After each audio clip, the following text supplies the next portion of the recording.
Welcome to Just a Minute. Oh, thank you. Thank you. Hello, my name is Nicholas Parsons, and as the Minute Waltz fades away, it's my huge pleasure to welcome you to this special edition of Just a Minute from BBC Television Centre. This year, Just a Minute turns 45, and as a special birthday treat, we've taken over your television screens. So without further ado, please welcome to the show 4 talented performers, and they are seated on my right, Paul Merton and Josie Lawrence, and seated on my left, Jason Manford and John Sargent. Please welcome all 4 of them.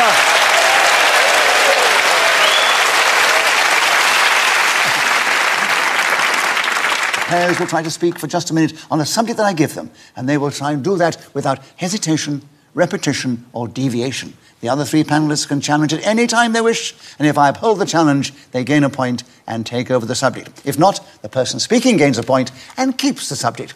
The person speaking, when the whistle goes, which tells us 60 seconds have elapsed, gains an extra point.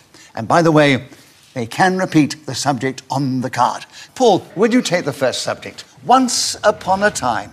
Tell us something about that subject in this game. 60 seconds as usual, starting now. Once upon a time is, of course, the traditional beginning of many a fairy story. Once upon a time, there was a princess who lived in a magic forest. She was young, 22. Nobody else could see her. She bathed naked in the lagoon. Sorry, I completely lost it. Who are these people? You talked about her being naked and you went. I went, but it's gone. No, it's your own vision destroyed it. Yes, it is. I'm happy with the vision. Josie, you challenged. It was hesitation, I'm afraid. It was hesitation, my darling, so you have a correct challenge. You get a point for that. There are 44 seconds still available. Once upon a time, starting now. Once upon a time always conjures up an idea of magical places. When somebody says in a dulcet tone, once upon a time to me, I feel compelled to grab the nearest pillow and suckle on my thumb. When... John, you've challenged. Technically, you can't suckle on your thumb. I mean, I've tried it, and it just does not work. Yes, but you're not me, and I can suckle. Yeah. She's got a thumb full of milk. Yeah. Yeah, look. Now, within the rules of just a minute and grammar and language, I would incline to agree with you, John. You can suck your thumb, but not suckle on your thumb. Oh, right. So, John, you have a correct challenge. You have the subject, once upon a time. There are 28 seconds available, starting now. Once upon a time is a phrase I have to use for my 4 grandchildren because they want me to read a story. The trouble is, once I say... no, sorry. I said I thought it was a repetition of once, but of course it's in the title. It's on the title. I apologise, John. And you can repeat the title or individual words in the title. Sorry. So, John, an incorrect challenge. A point to you. 20 seconds still available, starting now. When I say once upon a time to my grandchildren, I feel... there we are, Paul. Repetition of grandchildren. Yes, you've got too many... Well, I mean, I was thrown by the interruption. I thought the audience wouldn't understand that I had grandchildren. I don't think that's fair. I think they believe you. Really? But I'm too young, aren't I? I tell you what, John, it's not fair. It suckles. Right. John, those are...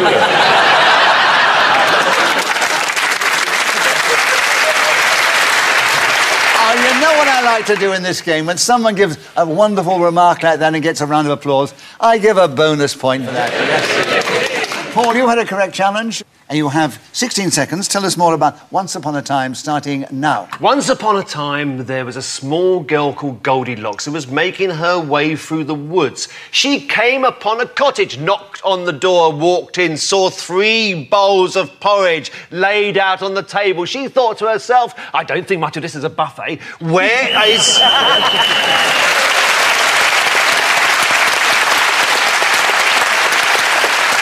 Buffet's a good word. So, as I said before, in this game, whoever is speaking when the whistle goes gains an extra point. On this occasion, it was Paul Merton, and that situation's very fair at the end of the first round. Paul Merton, Josie Lawrence and John Sargent have all got 2 points. Jason Manford has yet to speak. And, oh, you have spoken. I'm just taking it all in, working it out, and then wait till I go. My God. I'm doing point after point after point. You've already had a go at John, which was lovely. But that's because we're pals. do point after point after point. Right, Jason, we'd like you to begin the next round. The subject is turning into my dad. 60 seconds as usual, starting now. Well, over the years, I've found myself turning to my dad on many occasions, whether it be phrases that I'm using around the house, such as, if you're cold, then put a jacket on. Turn these lights off, it's not Blackpool Illuminations. I found myself only recently sitting in the car waiting for my wife to actually get ready for a night out, thinking that would make her move a little bit faster. Of course, it didn't. And beeping the horn only annoys the neighbours. Paul Challenge. Bit of a hesitation. Definite hesitation, I would have said. But, well, that's the first time you've actually spoken. Yes. Right. Well, I've only just got... How long was that? Was that like 8 seconds? No. That felt like about 2.5 minutes, was that not? No. It was 31 seconds. 31 seconds, great. That's all right. I'll take that. Paul, you picked him up there on the hesitation. Correct challenge. Turning into my dad, starting now. Turning into my dad is a phenomenon that you wouldn't experience. Jason, challenge. Well, I thought it was turning into my dad.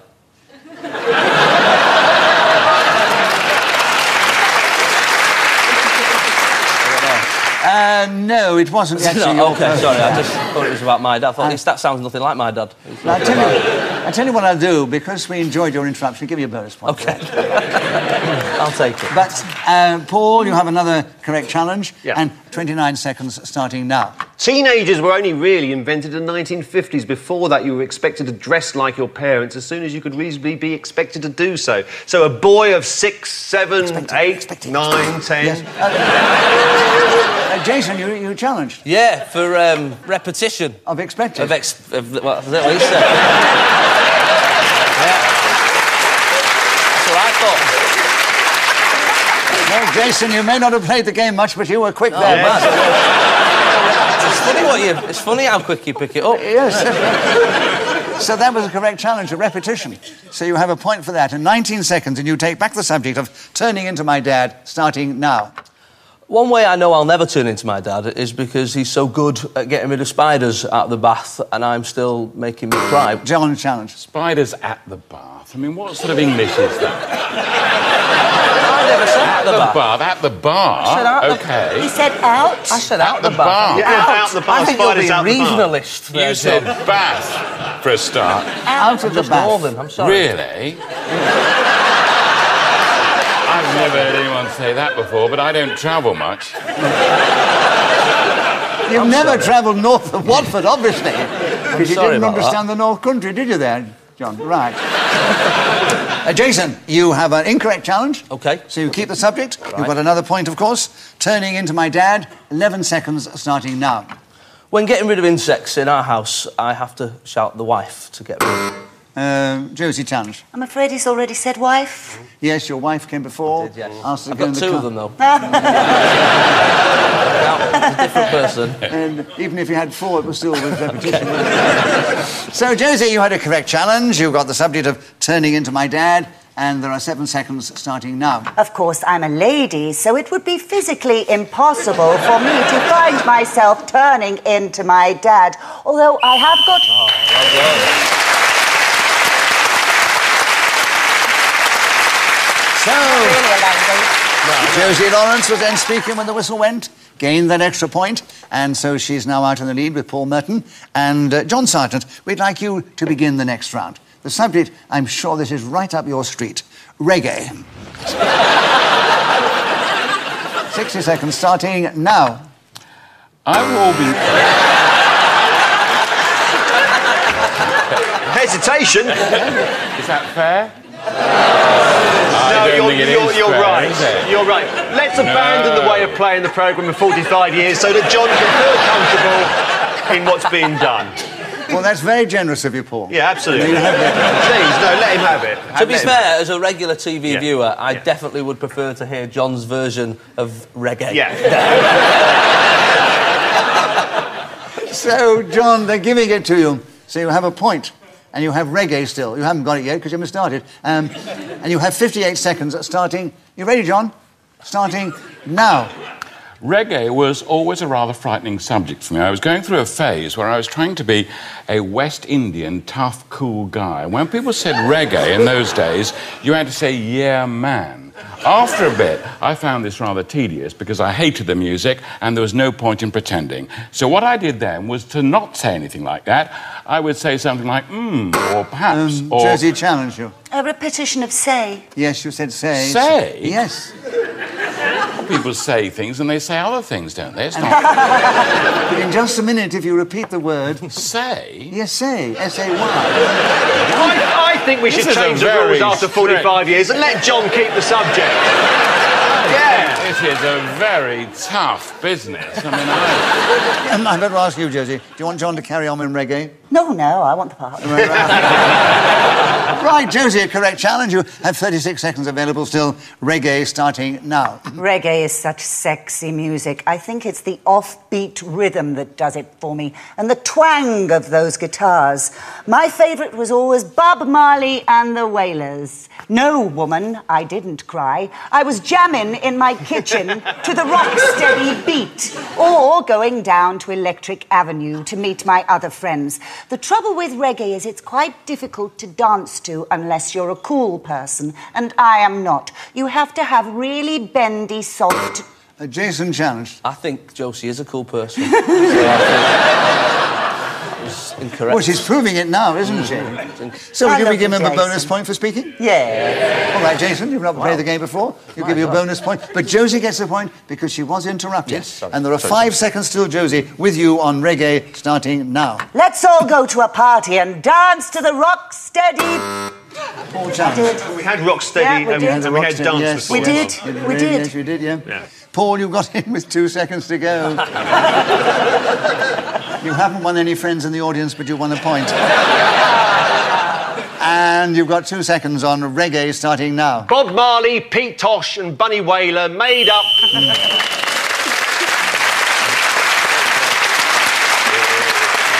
So Paul Merton was speaking then with the whistle when gained that extra point. He's now equal with Josie Lawrence in the lead, closely followed by Jason Manford and John Sargent in that order. And Josie, we'd like you to begin the next round. The subject is My Nemesis. Tell us something about my nemesis in this game starting now. My nemesis was a girl named Judy. Now, please remember that name because hopefully it will never be repeated. I remember my nemesis being beautiful. Paul, You say remember twice. Remember that name, and I do remember. Yeah. Oh, I did. You did. That, otherwise, I wouldn't have pressed the button. I did. You did. I said remember You twice. did, yes. So, Paul, you have Otherwise, I wouldn't have pressed the button. All right. Don't labour the point. We're caught in a time loop. What did I do? I had to press the button. Oh. Paul, the correct challenge, and you have 48 seconds. My nemesis starting now. My nemesis is a man who had exactly the same name as me at school. He went by the nomenclature of Paul Martin, and that was what I was really called when I was born. I had to change the letters that acquire the description of me when I became a... Jason challenged. Was there like a made-up word in there somewhere? Was there some sort of hesitation? No, after Jason. name? Sounded like you went...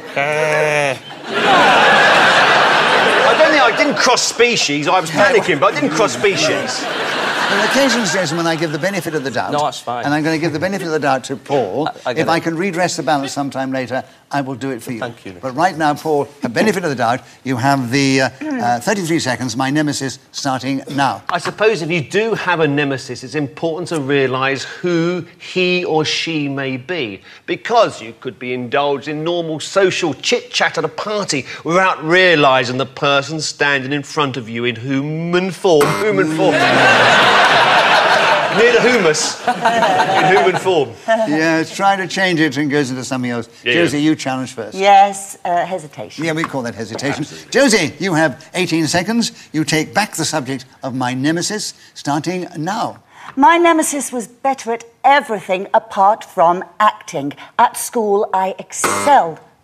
Jason, challenge. repetition of school. Yes, you mentioned school when you were talking before. Do you remember?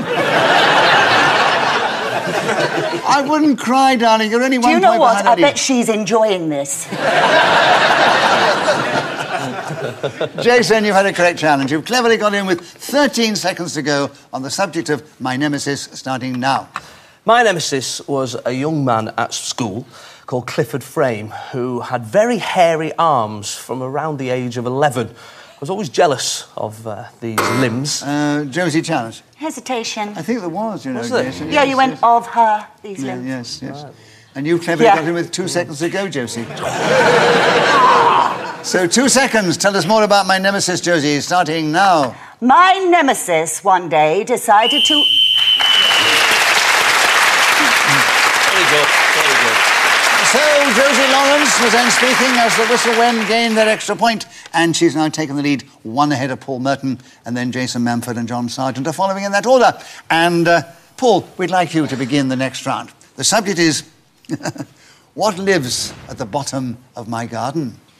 60 seconds, as usual, starting now. What lives at the bottom of my garden is a secret underground network of spies devoted to overthrowing this country.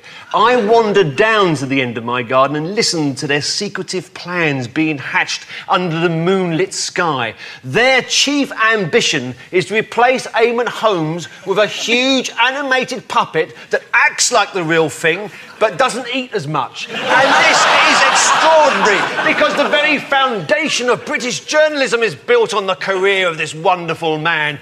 If he was to become something else that we couldn't trust, then I'm sure the people of Great Britain would say the news has changed. It's not what it was. What has happened to our esteemed Ulsterman? There is something about him that isn't the same as there were last week. Jason Challenge. I think repetition of the word same. That's right, you did say same before. Oh, I'm sure Yeah, I you said, did. yeah, I did, yeah. He's not the same, you said earlier Not the on. same, yeah. And then same. That's right. That's okay. But you went for 50 seconds. Oh, good.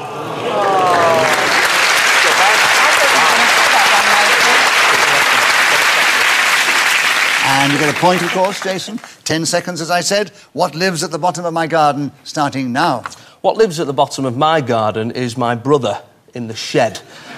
We let him move in a little while ago. Josie Challenge. I was going to say hesitation, and there wasn't really. So, Jason, you're still there with an incorrect challenge. Another point to you, Jason. And what lives at the bottom of my garden, starting now? My sibling finished university around 2 years ago and decided that he didn't want to actually pay.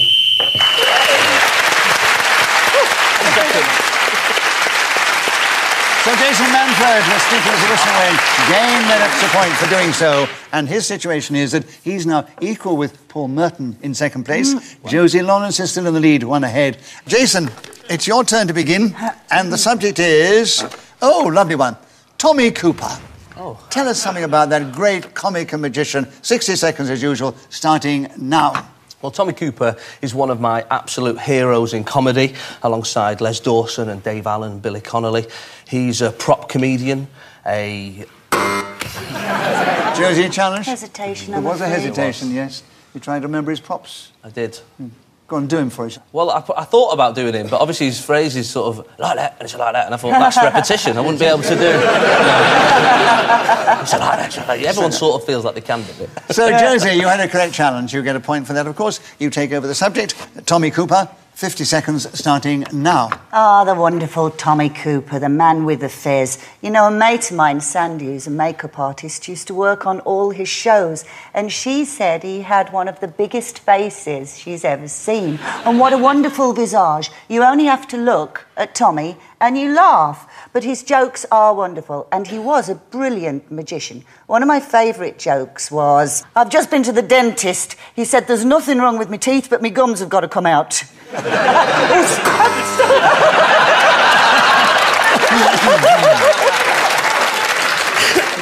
Oh, you challenge. Repetition of ha.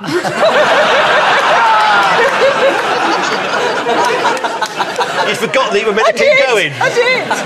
But I love it that you told the joke, you love the joke, you tell it again, and you laugh just as loud. I know, I'm stupid. No, it's good. No, that's lovely. Paul, correct challenge. 20 seconds still available. Tommy Cooper, starting now. I watched Tommy Cooper's last television appearance live at Her Majesty's, I think it was called, 1984. I was watching the programme with a fellow comedian, Norman Lovett. John Challenge. Watching. Yes. Two watching. watchings. Two watchings, yes. Watching. Watching. Watching. Yeah, two watchings. And you were watching him. Yeah. And Yeah, then yeah. you were watching. I yes. was watching you, you were watching him. It's all wrong, Paul. I've got to just, get it. You're back on track, I'm afraid. John. Can I bring you back into the game? Yes? And so you had a correct challenge. You get a point for that. Subject is Tommy Cooper. 13 seconds starting now. Tommy Cooper was a wonderful comedian and a brilliant magician. It wasn't just the phrases, just like that. It was the way... Josie challenged. Repetition of just. Oh, yes. Terrible. Good one. It wasn't just the phrases, just like that. Oh, yes. Well, listen, Yeah. my love. Well, yes. Very good. And so you got back in Sorry, there. was that showing me how to play the game? So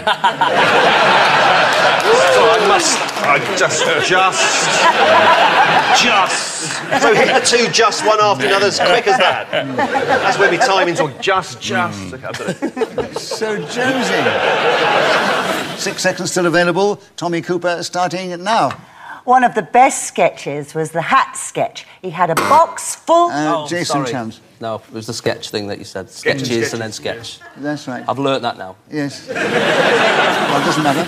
All that happens is Josie gets another point. Yep. She has 3 seconds still available. Tommy Cooper starting now. What an adorable man. I only...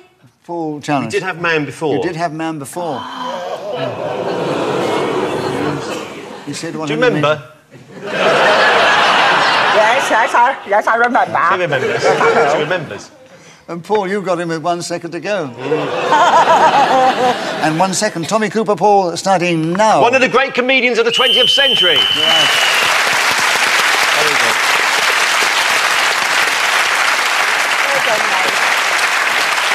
So, let me give you the situation at the end of that round. Josie Lawrence is still in the lead. She's 2 ahead of Paul Merton and more ahead of Jason Manford and John Sargent in that order. Josie, the subject is pound shops.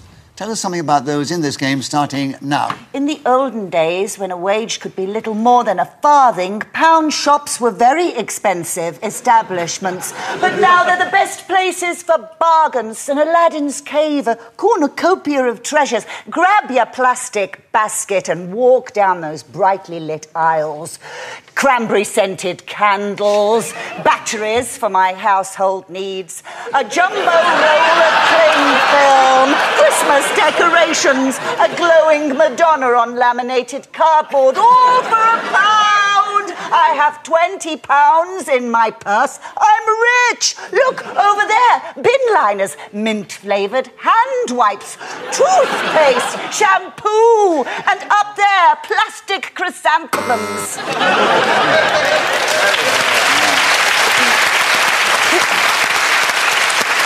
I love pound shops. I love pound shops. Right, Paul, you want to... What is your challenge, by the way? You need... Sorry, I think John's trying to run a minicab business while we're doing the... He's outside now, love. He's outside the door. He's ringing the doorbell. I'll be with you, Nicholas. He's ringing the doorbell. Times are getting hard, are they? I thought we were allowed to comment on how well Josie done and what it revealed about Josie's life. I thought that was part of it. Yeah, well, go on. And it did reveal, it revealed an extraordinary interest in these rather horrible stores. John, she loves them. You don't like No, them. I don't. That's because he's never been to the north. That's where they all are. It's not He down goes to here. guinea shops. If they were hungry... Guinea, everything here is a guinea. Wow. Nearly anything. So where do you go to? Harrods, Fortnum I go to the Masons? very best places, and if you say, here's £1, you say, what's that? Have you ever seen one of those? Horrible cheap. John, despite you calling me cheap, I still want you to grab my hair and drag me across the floor.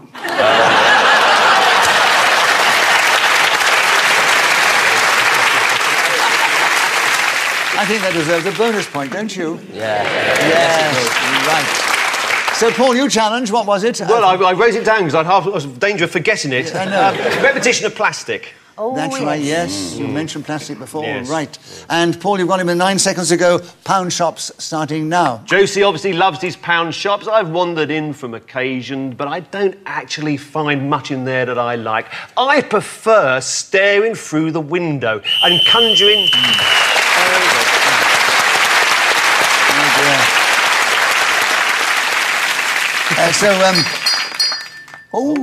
That little delicate little bell is to let us know we only have time for one more round. And Jason, it's your turn to begin. OK. And the subject is David and Goliath. What a wonderful subject. 60 seconds as usual. Oh, before we go into the round, you'd like to know the situation. Josie Lawrence is still in the lead, 2 points ahead of Paul Merton, and she's 4 or 5 ahead of Jason Manford, and even more ahead of John Sargent. And so, before we go into the final round, give John Sargent another bonus point, because he needs it, and... Jason, I don't need charity. Well, no, you're probably not going charity shops either. Jason, the subject is David and Goliath. 60 seconds starting now. David and Goliath, off of the Bible, are two famous chaps who didn't get along. They had a massive fight, which I would have liked to have seen. David was 3'4" and Goliath was 12'8". David had a slingshot with a stone in it, which he aimed right in the centre of Goliath's head. He went down, and David went over and chopped his head off, which for me is a bit harsh. He's already won the match, and he's ruined it for the spectators. David and Goliath can also refer to any sort of situation where somebody small is facing somebody big, or somebody's... Paul There's Challenge. a couple of somebodies there. Yeah, Somebody's, yes, and small and big.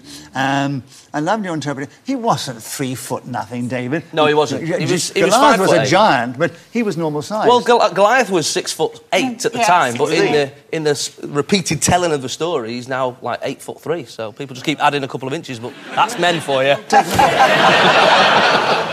I think David was just standard height. Yes, I think he was. Right. But, Paul, you had a correct challenge. And you have the subject of David and Goliath. 26 seconds starting now. Well, of course, in the Bible, David is not the fancied man at all. Goliath is so huge. It's about winning against overwhelming odds. Perhaps we can also see parallels in the story of the tortoise and the hare. One animal clearly designed for speed, and the other one ambling along. Josie, challenge. Sorry, repetition of one. Yes, the other one. Oh, yes, it is. Yes. Well, listen, Josie. 10 seconds to go.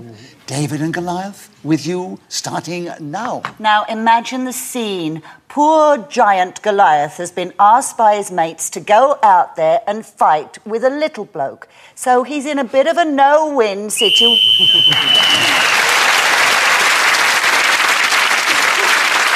So Josie Lawrence is speaking as a whistle wind, gained an extra point. And now it remains for me to give you the final situation. John Sargent, who did very, very well, but he did finish in a very strong fourth place. And Jason was just ahead of him, 1 point ahead. Jason Manford did very well. He hasn't played the game before. Paul Merton, who has played it quite often, was in second place, but 3 points ahead of Paul was Josie Lawrence. So we say, Josie, you are the winner today.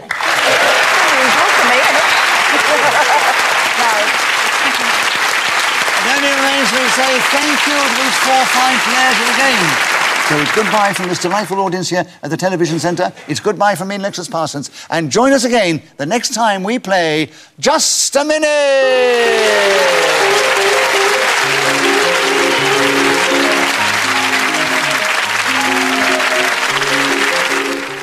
Steve Punt and Hugh Dennis are about to pull apart the week's news. It's The Now Show on BBC Radio 4 now. And if I can deviate for just a second, the Eggheads follow next here on BBC 2.